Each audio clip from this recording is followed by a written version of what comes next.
buhay o kabiguan, ng ligaya o lungkot.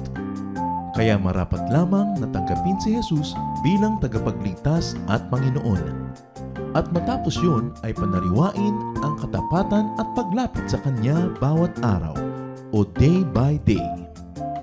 Ang day by day ay naglalayong umalalay sa pang-araw-araw na pamumuhay.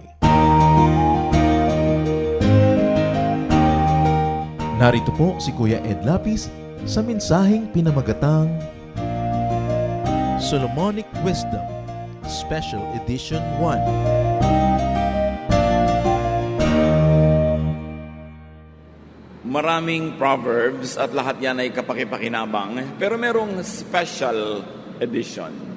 Yung si Solomon mismo nagsabi, special tong collection na ito, pansinin ninyo at magiging kapakipakinabang sa inyong buhay. Marapat hanapin at pakinggan ang Solomonic Wisdom, especially his special edition. At ito ay isa sa una sa tatlong bahagi ng ating pangangaral sa Solomonic Special Edition Wisdom. Salamat Panginoon dahil buhay pa kami. Binibigyan niyo pa kami ng chance na ituwid ang aming mga kalikuan, itama ang aming mga mali. You give us another day, another chance to love and to be loved, to worship you, to bring you honor, and to be good to our fellow men. Salamat sa pagkakataon, Panginoon, ng pagpapalawig ng aming buhay. At nawa ang araw na ito, ikalugod ninyo dahil sa makikita ninyo mga gagawin namin na mabuti, na mabait, at kaibig-ibig. Patawarin niyo po kami sa mga kasalanan namin, sa aming mga pagbibintang sa kapwa, sa aming mga masasakit na mga pananalita, sa pagkukulang, sa mga sinasadya o di sinasadyang mga kasalanan sa inyo at sa aming kapwa. Patawarin niyo po kami, Panginoon. Hugasan niyo po kami. Gawin niyo kaming karapat dapat tumanggap ng inyong pagtuturo. At nawa sa pag-aaral namin ng iyong mga karunungan na ibinigay kay Solomon, kami gumaling sa mga karamdaman ng aming katawan, ng aming spirito, maging ng aming emosyon. Empower us to understand you and further empower us, O God, to obey you. We commit everything to you, asking you to be our preacher, our leader, our teacher. In the name of Jesus, your Son, our Lord, our Savior, we pray. Solomonic Wisdom Special Edition. Nasa Proverbs 22, ang marami sa kanila. We'll be reading verses 17 to 21. Here are some sayings of people with wisdom, so listen carefully as I teach. Solomon speaking here. You will be glad that you know these sayings and can recite them. I am teaching them today so that you may trust the Lord. I have written 30 sayings filled with sound advice. You can trust them completely to give you the right words for those in charge of you. Napakamakapangyarihang introduction ni Solomon sa kanyang special edition. 30 mga talata daw or verses ang kanyang nilikha na galing at hinango sa karunungan ng maraming tao sa maraming panahon. So nangolekta si Solomon ng mga kasabihan ng kanyang lahi, ng mga matatanda, at pagkatapos ay isinaayos na ito para lalong maging napapanahon sa kanyang audience. So these are special editions because they are sayings of people arranged and expounded by Solomon himself.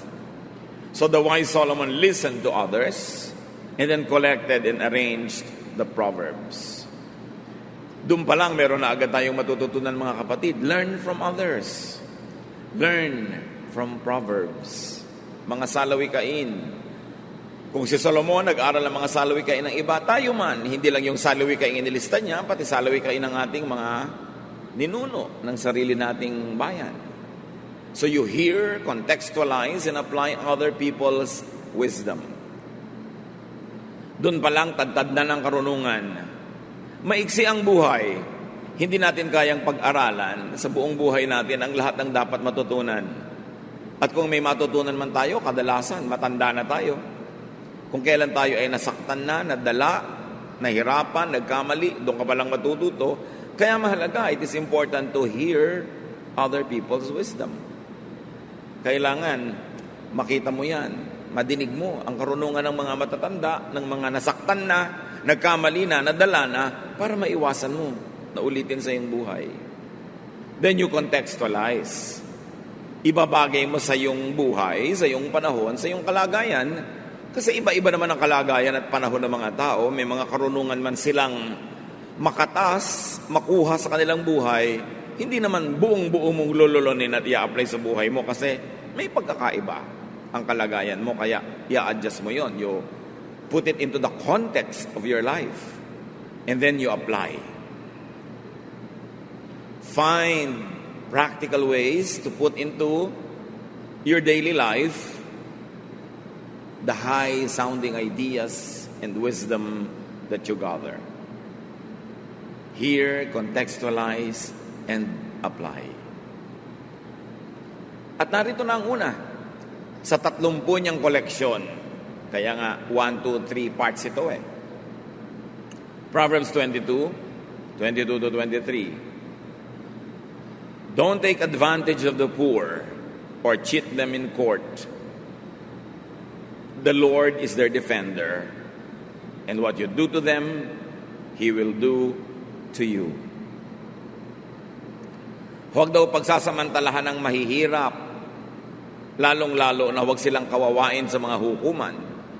Do not use the courts to legitimize and to legalize your oppression or your cheating of the poor.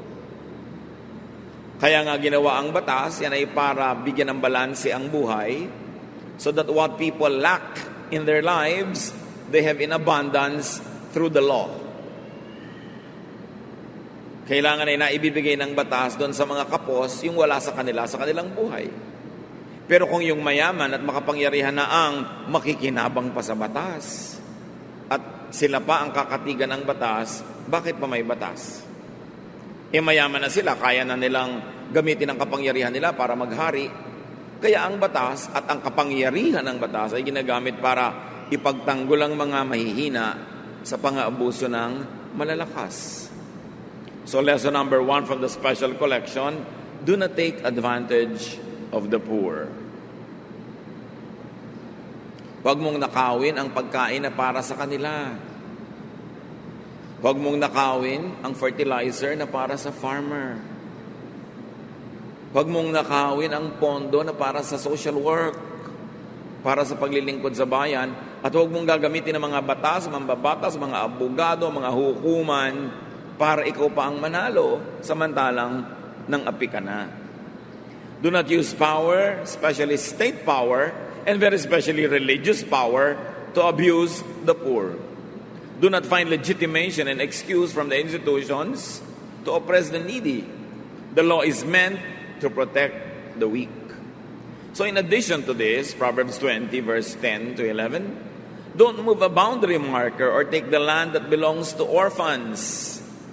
God all-powerful is there to defend them against you. Dinagdagan pa ang kahulugan ng poor and weak, yun daw mga ulila. Huwag aagawan ng konting mana ang mga ulila. Huwag aagawan ng karapatan yung mga sobrang mga bata at inosente pa na hindi nila kayang ipagtanggol ang kanilang mga sarili. Defend, not abuse the orphans, the weak. So yan ang number 1 sa collection ng special edition ng wisdom. Hindi siguro lahat tayo ay napakayaman o napakapangyarihan para makapangapi ng sobra, pero may kanya-kanya tayong uri at hugis ng kayamanan o kapangyarihan na pwede rin nating magamit sa pangapi, maaaring hindi sa sobrang mahirap, pero doon sa mas mahirap o mas mahina kaysa sa atin. Iba-iba man ang anyo o hugis o intensity ng pang-aapi, ang una nating itanong, nang-aapi ba ako? Ano bang aking yaman? Ano bang aking lakas, kapangyarihan na pwede kong magamit sa pang-aapi, panglalamang? Dapat hindi. Kasi ang kalaban ko, ang Diyos mismo. Punta tayo sa pangalawa sa koleksyon. Proverbs 22, 24 to 25. Don't make friends with anyone who has a bad temper. You might turn out like them and get caught in a trap. Huwag makipagkaibigan sa mga maiinitin ng ulo at magagalitin, sa mga madaling maging mabangis, Baka ka maging katulad nila at pati ikaw ay mahuli sa bitag na kanilang kahuhulugan. The lesson, don't make friends with temperamental people. You can deal with them, to minister to them, to teach them, pero huwag kang makibarkada. And to expand the definition of this is do not make friends with people with bad traits. Huwag makisalamuha, makipagkaibigan, makisangkot sa mga taong ang asal, ang gawi, ang pananalita ay laging naghahanap ng gulo o maaaring magsuot sa kanila sa gulo. Kaya ang itatanong natin bago tayo makipagkaibigan o maging malapit sa isang tao, gusto ko bang maging tulad niya? Kung siya ay palababag, palaaway, lagi na lang may nagagalit sa kanya, di syempre, yung mga galit na yon tatamaan ka rin kung lagi kang malapit sa kanya. Don't make friends with people who are prone to get into fights, into trouble. Dahil madadamay at madadamay ka. O kung hindi man, baka magiging active pa yung role mo, maging accessory and instrument ka to their violence. Pinipili ang kinakaibigan. Bagamat hindi pinipili ang tinutulungan, maging matulungin ka kahit kanino, maging mahabagin kahit kanino, pero yung makikipagkaibigan ka, makikibarkada ka, pinipili yun. Proverbs 22, 26 to 27, don't guarantee to pay someone else's debt. If you don't have the money, you might lose your bed. So huwag daw maggagarantiya sa utang ng may utang. Huwag kang pipirma doon sa linya na nakalagay, garantor. Huwag mong ilalapit ang sino mang mangungutang sa uutangan at sasabihin mo, sige, pagka hindi siya nakabayad, akong bahala sa akin, kamaningel. Sabi, alam mo, baka pati higaan mo mawala sa'yo. Ibig sabihin, hanggang yung kahuli-hulihang ari-arian mo ay mawala pa dahil magbabayad ka sa utang ng pinaggarantihan mo. Special edition number 3, do not be a guarantor. Madalas, pag nalaman mong tama pala yung do not be a guarantor, huli na, sumabit ka na, napahama ka na sa utang ng iba. Unang-una, hindi ka naman Diyos. Paano mo naman malalamang makakabayad itong pinag-garanti mo? So it's presumptuous to be a guarantor. And you might lose all you have, and you might lose including the debtor, kasi siyempre kung yung nangutang na ginarantihan mo ay hindi nagbayad at ikaw napahamak, magkakasira din kayo. Mawawalan ka rin ng kaibigan, so nawalan ka pa ng ari-arian at kabuhayan, be wise. Pero may magtatanong, paano po kung maawain ako o talagang gusto kong tumulong? Okay, be a guarantor, but be ready to pay. Huwag ka magtaka pag hindi siya nakabayad at ikaw ang nagbayad. Huwag sasama ang loob mo kung ikaw ang magbabayad. Maghanda ka ng pambayad. So you should be ready financially, emotionally, and mentally to pay because you are a guarantor. Meanwhile, if you are not ready to pay with your own money, to suffer for somebody else's debt, then don't be a guarantor. Magtatampo po, magagalit siya. Mamaya naman, pag hindi siya nakabayad, ikaw naman ang magtatampo at magagalit, di ba? Panapanahon lang, di hayaan mo na lang siya magtampo kaysa ikaw. Ikaw yung nawalan dahil sa utang niya. Kung bakit naman talaga yung mga nangungutang, ang kasunod na sakit niyan, amnesia. Alam niyo, pwede yung ipagpagawa ng monumento sa plaza ng inyong bayan, yung nangungutang na nagbabayad. Konti yun eh. Mas marami hindi nagbabayad. Mas marami nililimot. At huwag kang magkakamaling maningil, magagalit. So kitang-kita mo na nga hirap na ako, naniningil ka pa, sa'yo pagalit. 99.99% ng nangungutang ganyan. Ayaw magbayad. Magagamit ng credit card, lustay ng lustay, tapos ayaw bayaran. So, kung nagpapautang ka, ihanda mo ng loob mong hindi ka mababayaran at ipagpasalamat mo ang himala, ako mabayaran ka. Ngayon, kung ayaw mo nang sumama pa ang loob mo, ibigay mo na lang.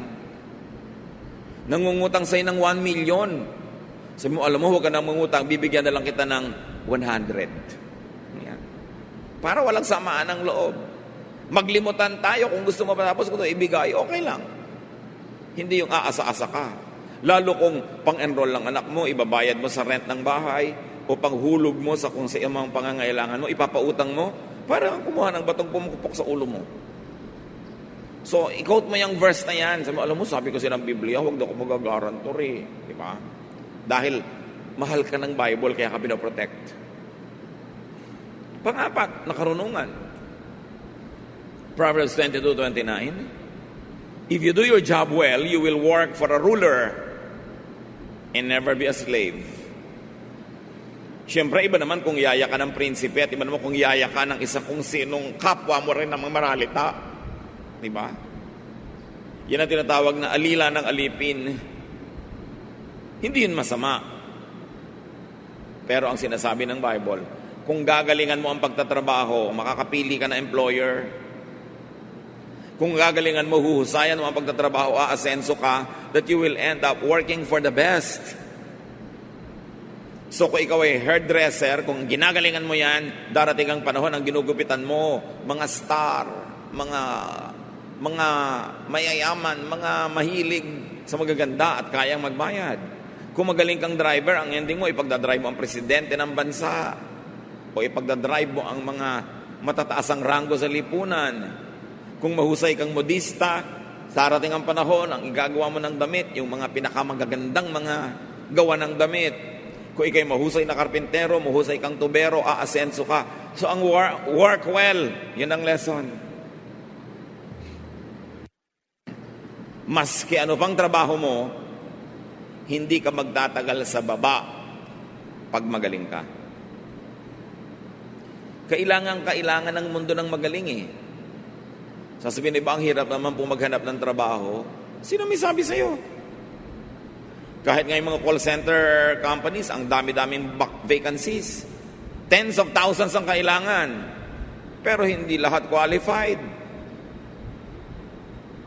Yung mga hirap na hirap paghahanap ng trabaho, liban na lang na hindi pa nadidiscover ang galing nila, kadalasan hindi yun yung magagaling. At dahil marami yun, maraming kang kakompetensya sa pag-aagawan nyo sa mga trabaho sa baba. Pero ang daming bakante sa taas. Pinapirate ka pa nga kung magaling ka. Nananahimik ka sa iyong kumpanya, biglang sinusulot ka ng iba dahil magaling ka. So ang sinasabi dito ng Proverbs, gusto mo umasenso, magtrabaho ka mabuti. Kasi lulutang at lulutang ka. You will end up working for distinguished persons. So ang tanong, who do you work for? Naglilingkod ka ba sa walang kwenta? Baka naman naglilingkod ka pa nga sa masama. Husaya ng trabaho. Working well could set you free from want, from bondage, from mediocrity and nothingness. Ano ang ticket ng maralita tungo sa pag-asenso? Work well. How do you make money? How do you have a lot of money and more than you need? Earn it. Sabi ng iba, marry it. Bihira mangyari yon. Sa teleserye lang yan. Sino namang baliw na mayaman ang gugustuhin mag-asawa sa isang pagkahirap-hirap? Siyempre, ang gusto niya mapangasawa, meron din. So, sino naman na pagkaganda-gandang tao ang gusto mag-asawa sa hindi niya kasing ganda? Bihira rin yun.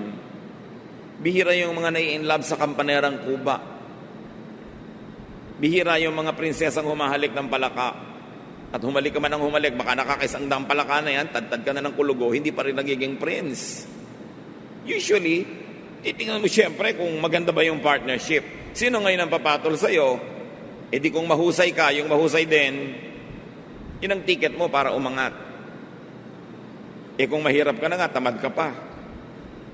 Hindi mo pa sisikaping mag-aral kung may pagkakataon. At kung may trabaho ka, hindi mo na ini-improve. Pumasok ka na lang at umuwi. Yan ang pinakamataas mong pangarap sa buhay. hindi mo malang ma-improve ang trabaho mo o produkto mo, yakapin mo ang kahirapan habang buhay, hindi ka makakatakas dyan. Kasi ang daan, palabas sa kahirapan, yung daan ng husay. Galing. At napakarami mga taong nakahulagpos, nakatakas, sa yakap ng hirap, dahil magaling sila. Dahil ginalingan nila ang kanilang trabaho. Work well. Whatever it is, wherever it is, work well. Kasi hahanguin ka ng magandang produkto na iyong gawain mula sa kawalan. You don't always have to work hard when you can work well. Maraming tao, hardworking, pero hindi umaasenso. Hindi naman sinusukat ng langit ang dami ng pawis na inilabas mo sa katawan para magawa ang isang bagay. Ang sinusukat, ano naman ang kalidad, ano ang quality ng ginawa mo. Ngayon, kung hindi ka naman sobrang pinawisan, hindi ka sobrang napagod, pero ang ganda ng ginawa mo, yun ang kikilalanin, hindi yung pagod. It's not enough to work hard. You have to work well. The product of your work must be outstanding. Whether or not it was very difficult for you to do it. Pero sabi nga, kung mapurol ang isang palakol, mas dapat lakasan ang pagsibak sa kahoy para tumalab ito. Kung mas mapurol ang gunting, mas dapat mong diinan ang paggupit. Mas mapurol ang kutsilyo, mas pagsikapan mong ihiwa ito. So kung medyo mapurol ka, yun, dun mo kailangan ng dagdag na sikap. Hindi ka natural at na outstanding. Hindi ka natural na excellent, dagdagan mo ng effort, ng pagod, para mapunan yung kulang. Pero kung naturally gifted ka na, hindi mo kailangan sobrang magpakahirap Just do your best. At bawat isa naturally gifted sa isang larangan man lang sa buhay. Kung hindi ka man umangat, hindi ka umaasenso, hindi ka nagniningning, baka nasa maling lugar ka na hindi bagay sa talentong binigay sa iyo ng Diyos. May ibinigay sa iyo na outstanding ka pag doon ka nag-operate. Hanapin yon at yun ang palakasin. Proverbs verses 1 to 3, chapter 23. Ibang chapter na, kasama sa koleksyon ng 30 golden collection of Solomon.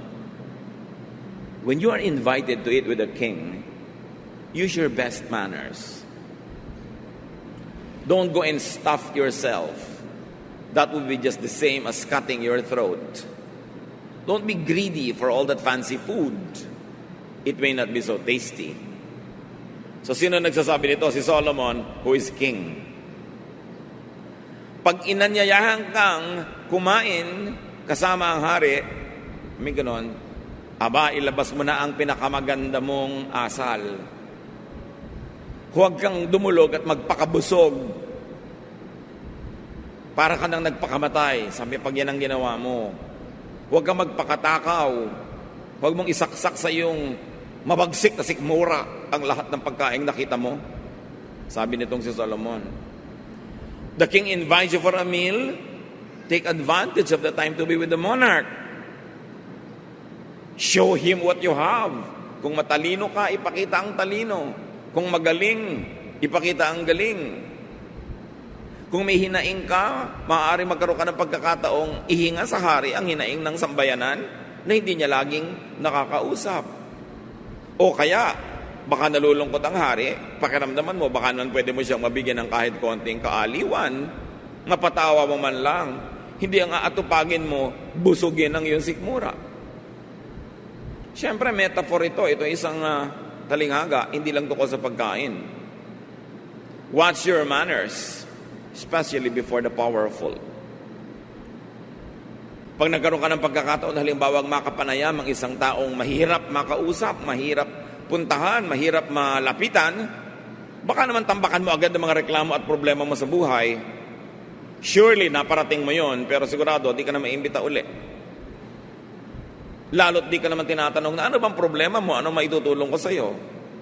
Siyempre, yung mga taong matataas ang katayuan sa buhay, maraming pasanin yan. Akala mo, puro sarap ang buhay niyan.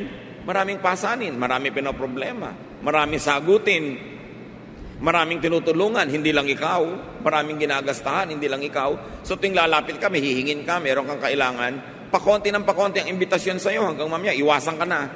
Bakit? Dahil ang hirap mo namang makaharap, lagi ka na lang may kinukuha, lagi ka na lang may gustong madagit. Siyempre, iiwasan ka. So ano bang kailangan niya ngayon? Baka naman konting libang. Singer ka ba? Di kantahan mo. Sirkera ka ba? Di sumayaw ka sa alambre. O baka naman mabigyan mo siya ng konting runong kung ang runong-runong mo at humihingi siya ng advice. Pero kung ang kapangarap mo makapangyarihan, hindi naman humihingi ng payo, huwag kang magpayo ng magpayo dahil baka mainis sa'yo. In other words, ang sinasabi lang ni Solomon, pag may pagkakataon ka na ang kaharap mo makapangyarihan, bantayan mo ang kilos mo. Ilagay mo ang sarili mo sa tama. Ano ang tama? Hindi yung gusto mong mangyari. Ano kaya ang gusto noong nag-imbita sa'yo na mangyari? Biruin mo, kumisan, kasala na kasama mo sa isang hapagkainan, isang taong hindi mo nakakasama kahit kailan, very powerful, very famous, or whatever, gugustuhin ka ba niyang makita muli? O isinusumpa niya na hindi ka na malalagay sa mesa na kasama niya forever? Yung iba kasi sinasamantala na nila, basta nagkaroon ng pagkakataon, gagawin na yung gusto. Pero hindi nila alam, humuhukay sila ng sarili nilang libingan. Do not treat every meal as a means to satisfy yourself. Do not treat every social occasion as a means to get what you want. It could open up opportunities for greater things in life. Seize the moment. With the ruler, with the powerful, with the wise, ano ang pinakamagandang gawin? Use the meal or the encounter only as a means to connect, not just to eat. Siyempre, pagka kumakain kayo, maganda may conversation. Baka kumain ka na lang ng kumain, nabusog ka na, tapos you don't get invited again. Solomon is saying, do not prioritize your appetite over decency. Napasarap ka, pero talagang huwag kang magpakabundat. Yung iba naman, sobrang damang kakainin. Mag-uuwi pa. So, winasak na ang puri, winasak ang dangal, mabusog lang. Meron naman, yayayain mong kumain sa Japanese restaurant para makaranas naman kung sakali hindi pa nararanasan yon. Para lumawak ang karanasan, dumami ang alam. Ayaw gumamit ang chopstick. Kasi mo, alam mo, ganito paggamit ang chopstick. Ay, ayoko niyan, hindi ako mabubusog. Hindi kita inimbita para ka mabundat. Inimbita kita para ka maging tao. Yun ang gustong sabihin sa'yo nang nag-i-invite. Ayaw gumamit ng ganito, ayaw gumamit ng, ay, hindi ako sanay sa ganyan. Hindi ka naman nandun lang para lang mabusog. Siyempre, pag naimbita ka, lalo mahusay yung nag-imbita sa'yo, ang goal mo, maimbita ulit. Katulad ng kung restaurant ka, hindi naman goal mo may kumain lang na customer. Ang goal mo, bumalik siya. Pero nandun ka, kumakain ka sa restaurant, wala pang 10 minutes na nandun ka na, decided ka na kung babalik ka or not. Diba? Yun ding naimbita mo, 10 minutes mo palang nakita, alam mo na, hindi ko na ito imbitahin uli. So kayo ba'y naimbita uli? Lalo ng mga taong may saysay. O tayo'y nakakadalaan. Kailangan, hindi nadadala sa iyo ang tao. Lalo yung taong yun ay nakakatulong, may magagawang mabuti, dapat hindi siya madala. Huwag na para kang mga angaw-angaw na insekto na ang dapuan, ubos. Makakadalaan ka. Proverbs 23 verses 4-5, ika-6 sa ating koleksyon. Give up trying so hard to get rich. Your money flies away before you know it. Just like an eagle suddenly taking off. So anong sinasabi ni Solomon? Na ang yaman-yaman, don't try too hard to be rich. Kung may pagsisikapan ka, magsikap ka para maganda ang trabaho mo. Lahat ng makakita nun, mapuri ang trabaho. May gagawin ka, sikapin mo maging mabunga, matulungin. Pero huwag mong gawing goal sa buhay to be rich. Kasi pag ang goal mo to be excellent, malamang magiging rich ka rin eh. At hindi ka man maging rich, yung naging excellent ka, marami ka natulungan, may mga humanga, kahit konti man lang, your life will be well lived. Kung ang goal mo is to be productive, maging mabunga, syempre ang magiging ending din yan, magiging rich ka rin naman eh. At kahit hindi, naging sapat naman sa'yo yung bunga mo. Pero pag ang goal mo to be rich, you will cut many corners. Marami kang matatapakan, at tatapakan mo siguro dahil kailangan para yumaman. Marami kang maisasakripisyo. Sabi ni Solomon, alam nyo, yung gustuin mong yumaman ka, it's not worth it. At makinig kayo sa akin kasi ang yaman ko, therefore qualified ako magsabi. Papunta pa lang kayo, pauwi na ako eh. So makinig kayo sa akin. Lalo kayong hindi pa nakaranasan maging mayaman, huwag nyo yung gawing goal. Don't waste too much time, too much effort collecting money because money can fly away so quickly. Ang bilis mawala ng pera. Marami tayong nababalitaan kahit sa mga dyaryo, kutakot-takot na mga kasamaan ng ginawa para yumaman o ang ending, nagagamit ba ang kayamanan? Nalalayo din sila sa kanilang kayamanan. Nalalayo din sila sa kanilang bahay. Nalalayo din sila sa mga taong mga dating kinakaibigan sila. Sabi ko noon, kasi pagyaman lang ang inatupag, hindi maging mabuting tao. Hindi maging mabungang tao. Yumaman ka, wala kang production. Hindi ba sana kung yumaman ka dahil ang dami mong itinanim na munga, ang dami mong ginawa na produkto, may bumili, pero ang dami mong ninakaw, ang dami mong dinaya, ang dami mong ginawa ng masama, walang kwenta yon. Sabi ko noon, nawawala din yan bigla. Money is so hard to get, yet so easy to lose. So why sell your soul to the devil for money when you can so easily lose that same money? Work for things that last, that endure, like relationships. Huwag bibigyan ng higit na halaga ang pera kesa sa magandang pakikipagkapwa tao, kesa sa magandang relasyon sa kapwa, kesa sa pagiging makadiyos. Instead of collecting money, collect friends. Collect goodwill. Collect good health. Yan ang mga tunay na kailangan ng tao sa buhay. Ngayon, binigyan ka pa ni Lord ng bonus, yumaman ka, edi salamat. Kita niyo si Solomon, ang runong-runong talaga. Nung pinapili ng Diyos ko, ano man ang gusto niyang ibigay sa kanya ng Diyos at ipagkakaloob naman, ang pinili niya, wisdom. Hindi pera. Pero dahil natuwa ang Diyos sa kanya, hiningi niya wisdom, pati pera binigay. Pero pera, hihingin mo, ibigay man yan, kaya mo bang i-maintain? Kaya mo bang ingatan? Kaya mo bang paramihin? Proverbs 23, 6-8. Don't accept an invitation to eat a selfish person's food, no matter how good it is.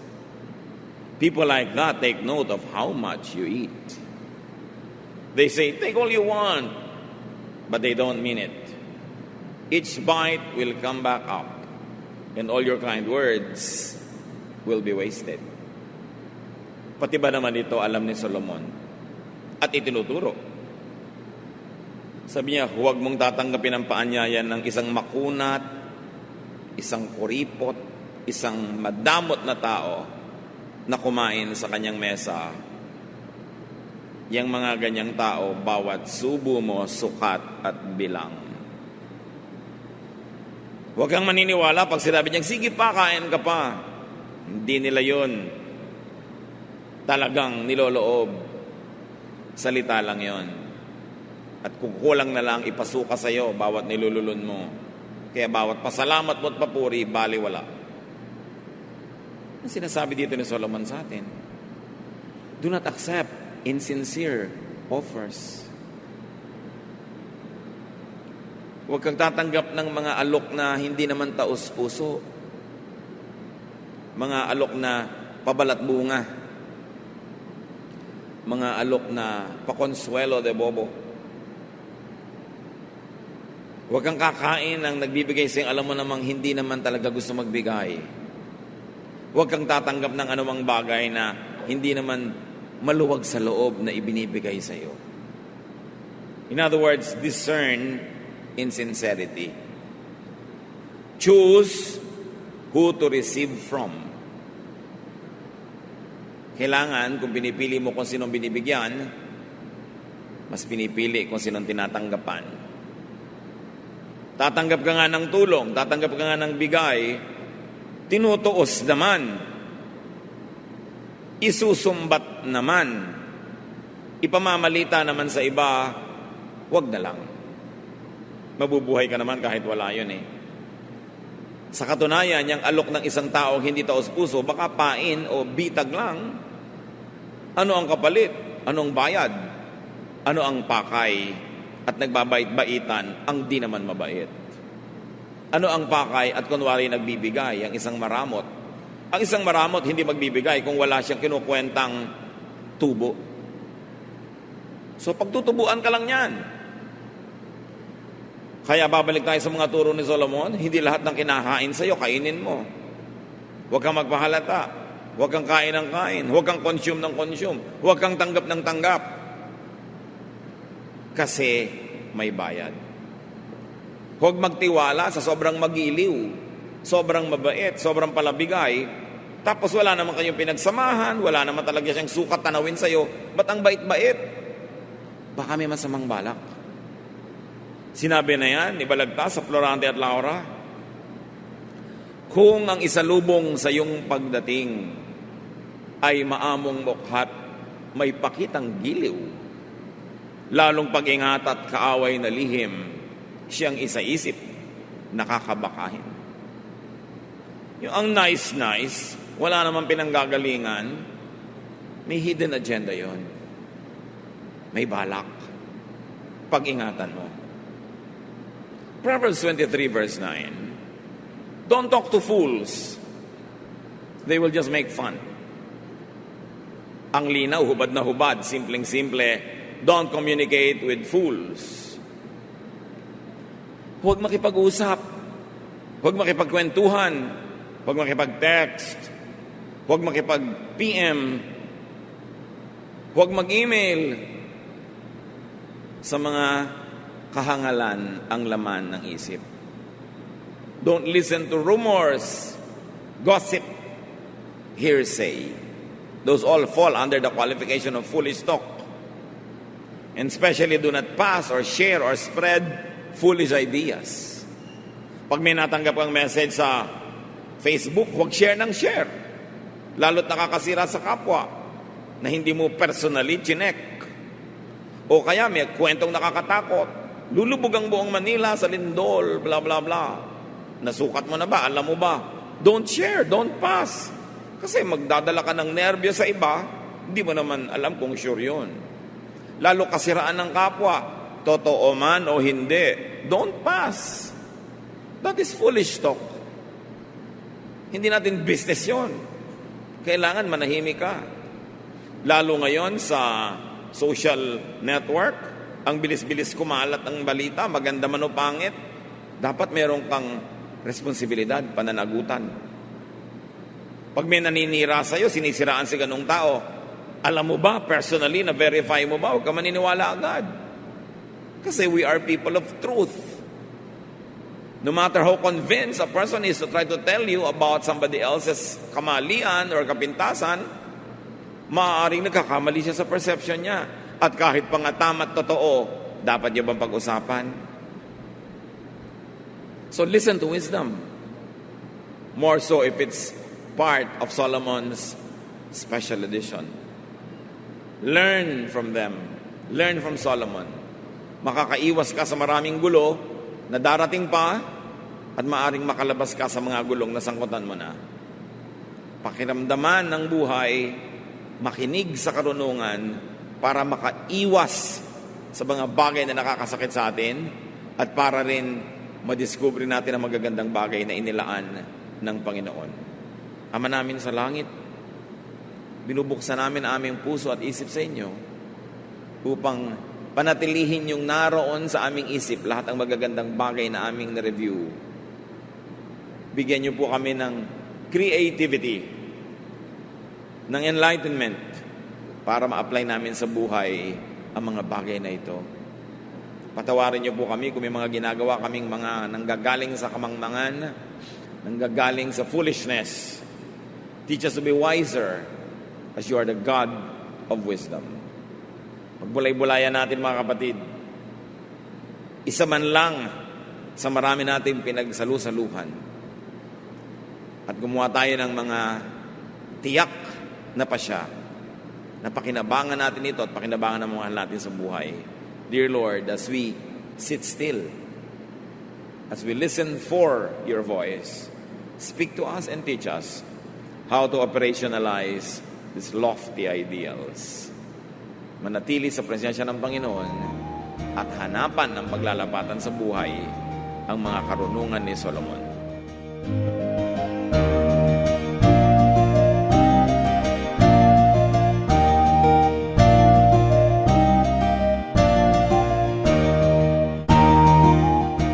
Ang katatapos pong mensahe ni Kuya Ed Lapid ay pinamagatang Solomonic Wisdom, Special Edition 1.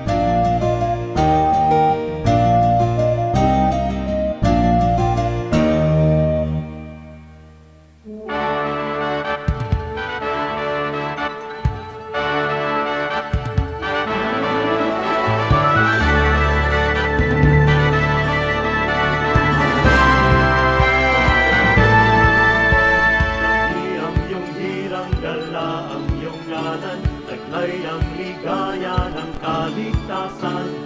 Alab ng puso sa aming dibdib ay kayo ang dahilan. Uktawin ang nahihimbing na damdamin, isingin ang aming yaring isipan. Tangang lakas ay gawin niyong alipin sa inyo ang pagsamba. Pagsamba, dalis ay napagsamba sa dakilang ngalan niya. Halina sa pagsamba, pagsamba, dalis ay napagsamba sa dakilang ngalan niya. Halina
naman sa hiyas ang ating bayan, at isa sa hiyas na yan ang musika. Napakaraming nalilikhang tunog ng mga Pilipino mula sa iba't ibang instrumento. Narito ang palendag, instrumentong pangmusika ng mga Maguindanao sa Cotabato.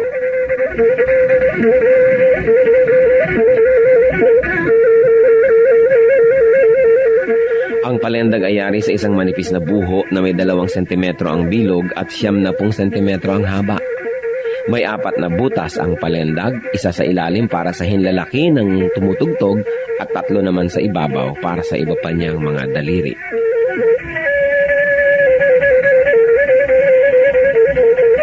Inukaan ang isang dulo ng buho upang lumapat ito sa labi ng manunugtog habang siya'y umiihip. Sa kabilang dulo naman ng palendag ay may isa ring malaking uka kung saan nagtatapos ang instrumento.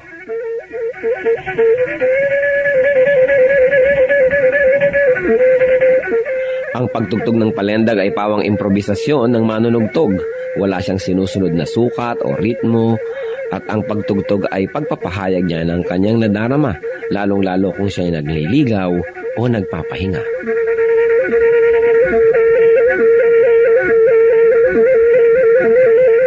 Ang musika ay wika ng kaluluwa. Ang ating musika ay marapat lamang na pag-aralan, kilalanin, at tugtugin sa karangalan ng Panginoong Hesus. Ang palendag ng Maguindanao sa Cotabato.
Kapayapaan sa gitna man ng kapighatian, pagkat siya ang kasama, ako'y di mangangamba. Purihin ka, O Diyos, kataas-taasan, purihin ka, Jesus, magpakailanman. Siya ang Alpha at Omega, makapangyarihan. Diyos na di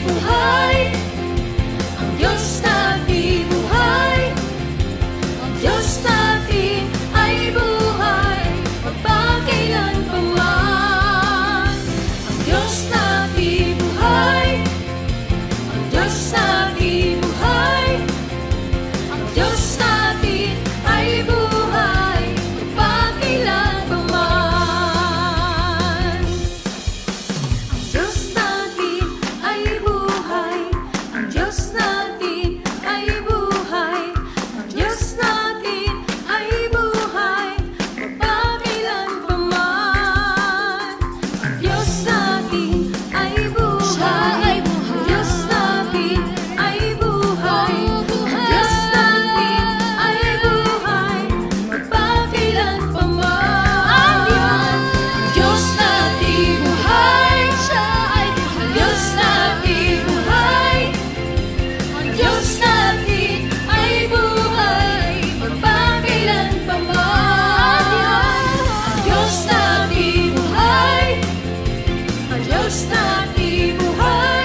Saan nagmula ang pagdiriwang natin ng Todos los Santos?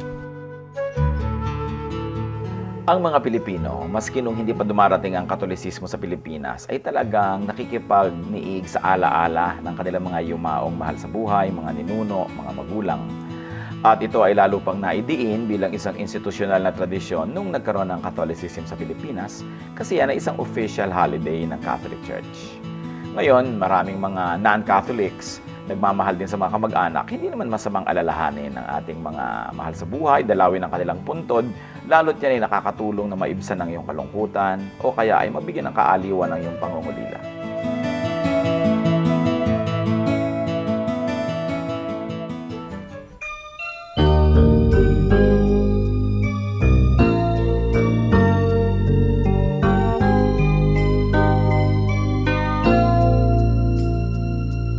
Kung ang puso mo ay nasasaktan dahil buhay ko ay may kabiguan, suliranin may nagbunga ng kasawian. O Jesus, ikaw ay laging nandyan. Kung nagkamalit, nagkasalaman, ang patawad mo'y laging nakalaan. Kung ang kapwa ko sa akin nagkasalaman, ang patawad ko kaya'y ilalaan. Ang kabaitan mo ay dapat kong tularan sa buhay ko. Ang kabaitan ko, biyaya ng Espiritu, kabaitan ko.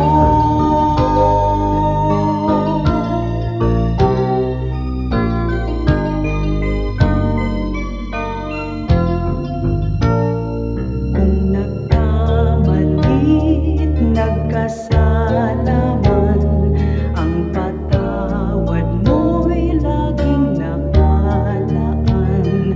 Kung ang kapwa ko sa akin nagkasalaman, ang patawad ko kaya'y ilalaan. Ang kabaitan mo ay dapat mong tularan sa buhay ko. Ang kabaitan ko, biyaya ng Espiritu, kabaitan ko.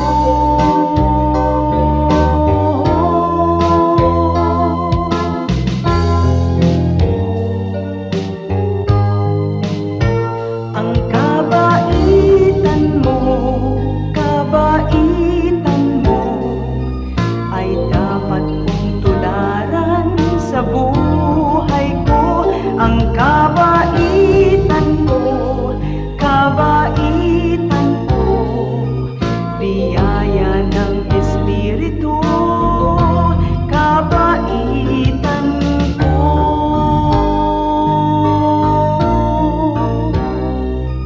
Biyaya ng Espiritu, kabaitan ko.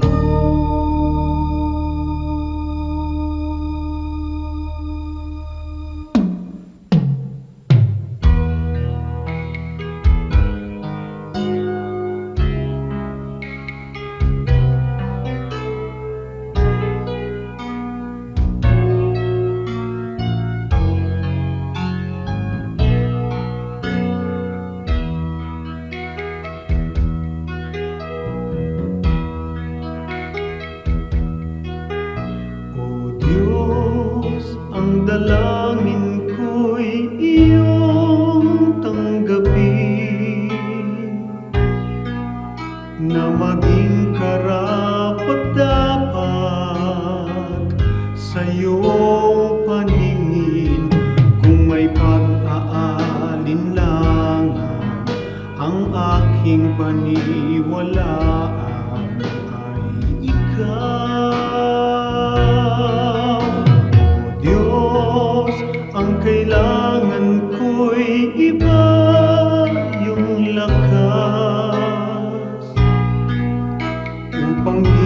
natahaking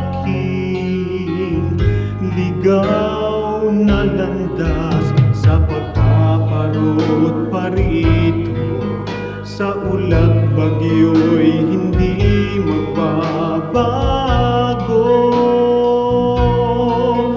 Katapatan ko, ang alay ko, Panginoon. Katapatan ko, sa'yo'y panghabang panahon. Kahit minsan na tiwala ko'y di kukupas, katapatan ko, panatiliin mong wagas.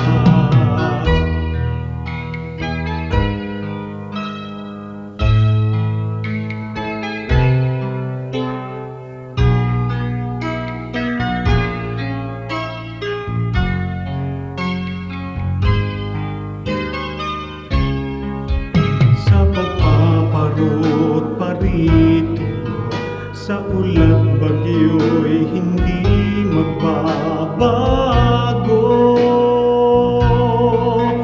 Katapatan ko, ang alay ko, Panginoon. Katapatan ko, sa'yo'y panghabang panahon. Kahit minsan man tiwala ko'y di kukupas, katapatan ko, panatiliin mong wagas.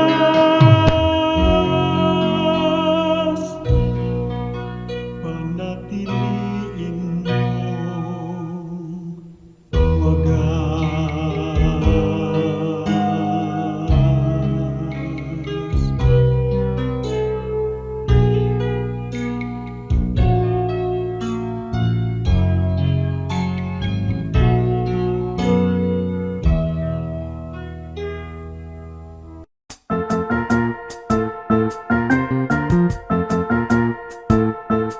Oras na po para pansamantalang magpaalam ang programang Day by Day. Tayo po'y magsama-sama tuwing ika-6 hanggang ika-7 ng umaga, araw-araw. Magandang umaga po at mabuhay ang Panginoong Hesus!